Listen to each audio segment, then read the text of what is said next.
Matisse, Odalisca au Fauteuil, 1928, Museo d'Art Moderne, París.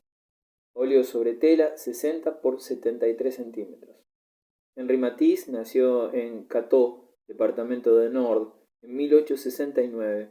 Su padre fue un comerciante de granos y su madre pintora aficionada de flores sobre porcelana.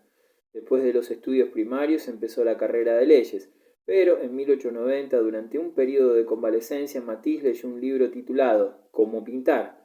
Pintó su primera naturaleza muerta y quedó perdido para la profesión legal. Convenció a su padre para que le enviara a París, donde estudió en la Académie Julian, en el Beaux-Arts y en el Louvre. Irónicamente, las primeras pinturas de este maestro de los colores brillantes fueron oscuras y académicas. En 1898 trabó conocimiento con la obra de los impresionistas y de los puntillistas y vio los primeros grabados japoneses y esculturas africanas. En 1905 era jefe de los Fauves y exhibió sus obras en el famoso salón de dicho año, junto con Vlaminck, Derain y Rouault. 3 años más tarde, Matisse abandonó el fauvisme, simplificó su línea y empezó a utilizar colores puros en sus paisajes, interiores, desnudos y naturalezas muertas. Sus viajes al sur de Francia, a Marruecos y más tarde al este y a Tahití aún le estimularon más. En 1918, con una reputación mundial, recibió el encargo de ilustrar libros de dibujar escenarios para el ballet y, en 1931, de pintar el famoso mural La Danse para la Fundación Barnes, en Pensilvania. Su última obra pública importante, en 1950, fue para la capilla dominica en Vence, donde trabajó únicamente con blanco, negro y ocre, consiguiendo sin embargo una sensación de brillantez. En sus últimos años, Matisse, incapaz ya de sostener los pinceles, realizó una serie de cuadros con recortes de papel, explosiones increíbles de alegre color. Matisse falleció en noviembre de 1954. Aunque los temas de Matisse fueron académicos, su tratamiento de ellos resultó totalmente heterodoxo. En todos sus cuadros aparecen el amor por la naturaleza, por el mar y el cielo, por las flores y por las mujeres hermosas. Sus pinturas tienen un calor ilimitado, una alegría de vivir, una línea sensual, una excitante y juxtaposición de colores y diseños de una armonía total. Odalisque au Fauteuil es uno de los diversos cuadros que realizó sobre el mismo tema. El color, con una audaz combinación de rojos, crea el ambiente, el diseño crea la atmósfera, la pose crea la psicología. Color, diseño y pose se combinan en un cuadro totalmente unificado. Esta misma unidad puede encontrarse en cualquier obra de Matisse. Todos sus cuadros parecen rebosar de esta misma comprensión y deleite por las formas de la naturaleza. Munch, Muchachas en el puente, hacia 1899, National Gallery, Oslo. Óleo sobre tela 136 por 125. Edvard Munch nació en Lotten, Noruega, en 1863. Su infancia fue desdichada porque a temprana edad perdió a su madre y a 2 hermanas. A esta desgracia se añadió la del medio ambiente en que vivía con su padre, que practicaba la medicina en los barrios pobres de Oslo. No es extraño, pues, que los primeros cuadros de Munch simbolizaran la soledad y miseria del hombre.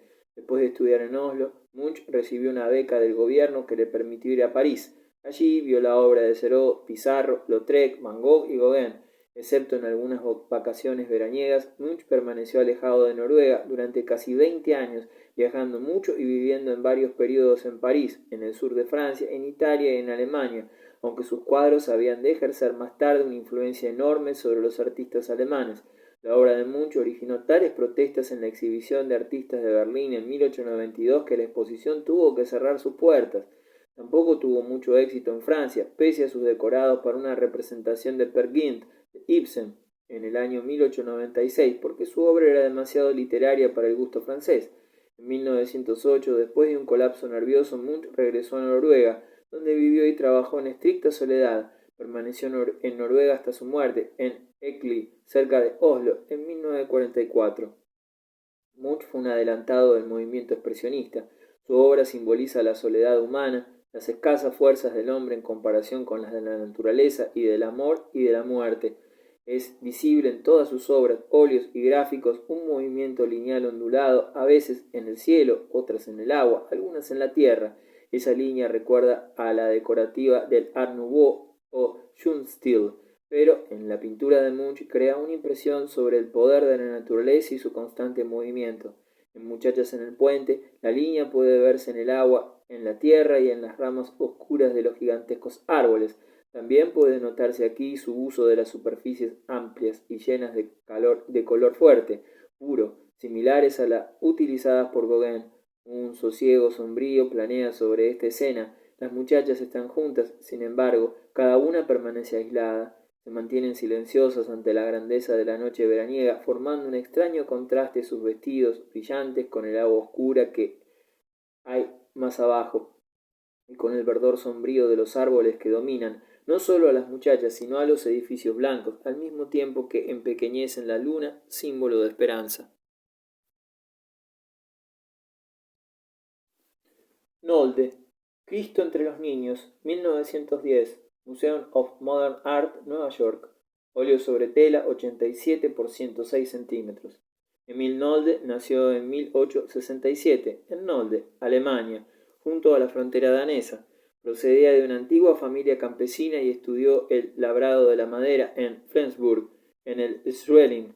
En 1896 dibujó grotescas tarjetas postales de las montañas suizas. Las mismas se hicieron tan populares que Nolde pudo muy pronto dedicarse por entero a pintar.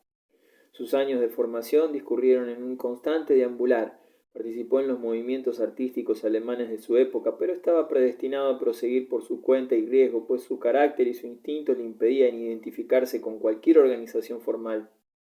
Después de una grave enfermedad, en 1909 pintó La Última Cena, el primero de una larga serie de cuadros religiosos. Durante este gran periodo de productividad realizó también su gran retablo de 9 cuerpos con escenas de la vida de Jesús.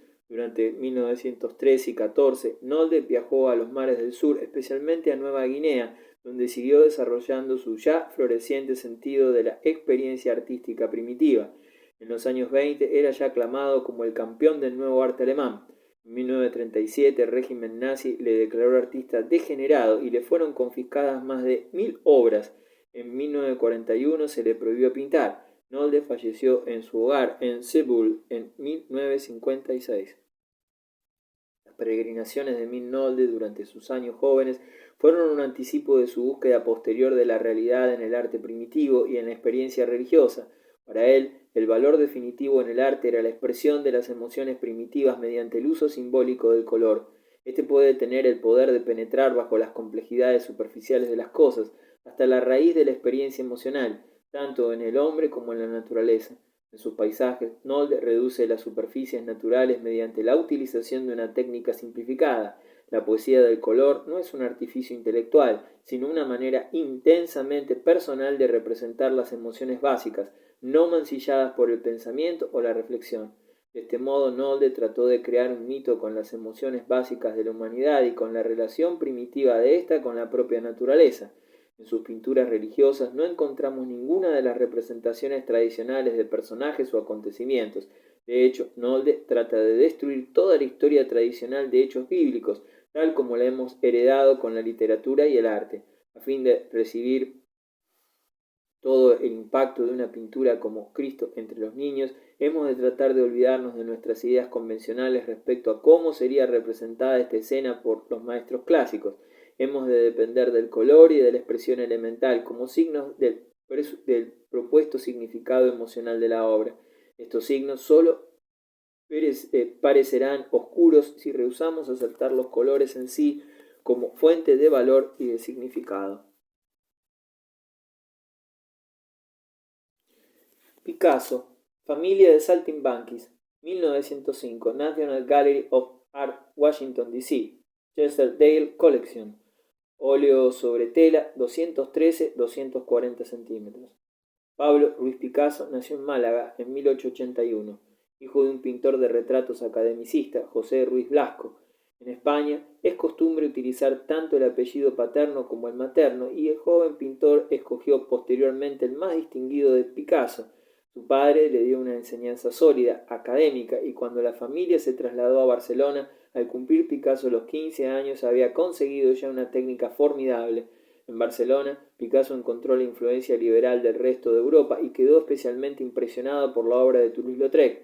En el año 1900 fue a París y se sumergió en la pintura francesa, en la vida nocturna de Montmartre y en el mundo del circo. Los años siguientes trajeron un rápido progreso en su obra. A principios del siglo, la influencia Lautrec se dio el paso al período azul, seguido por un período sutil de suaves observaciones de Arlecchini y del circo en 1905. En 1907 Picasso pintó Les Demoiselles d'Avignon, en el que una fuerte influencia primitiva africana aparecía junto con la tendencia a abstracciones estructurales que condujeron al cubismo elevado. Hasta aproximadamente 1915, él, Braque y Gris acaudillaron el movimiento cubista, cuya pureza abstracta procedía de Cézanne, que causó una importante revolución en el arte europeo. Picasso prosiguió con la serie más variada de evoluciones estilísticas y innovaciones estéticas que ha sufrido un pintor en la historia del arte. Sus medios de expresión abarcaron desde el aguafuerte hasta la litografía, desde la escultura hasta la cerámica. Su pintura retrocedió hasta el período clásico, adoptó ritmos primitivos, rodeó y generó formas modernas, captó la esencia de España, se acercó íntimamente al surrealismo, exploró avenidas de expresión simbólica y abarcó una gama sorprendente de formas plásticas. La familia de Saltimbanquis, 1905, es la culminación del periodo más tierno y posiblemente más lírico de Picasso. El cuadro es como una composición que incorpora figuras y temas tratados individualmente aquel mismo año o a una escala menos panorámica. Tiene una atmósfera de profunda nostalgia que se acerca al romanticismo, pero su estructura y propósito son fuertemente arquitectónicos. En toda la carrera de Picasso, su genio ha consistido sobre todo en la habilidad para incorporar contradicciones existentes dentro de un conjunto funcional y en la capacidad de conservar a voluntad un equilibrio dinámico y precario. La familia de Saltimbanquis es un ejemplo de esta audacia, tanto más impresionante cuanto que se produjo en una etapa relativamente formativa. Su concepción es poco ortodoxa en composición y en su yuxtaposición de figuras circenses y de paisajes, así como en su síntesis de objetividad y de concepto subjetivo.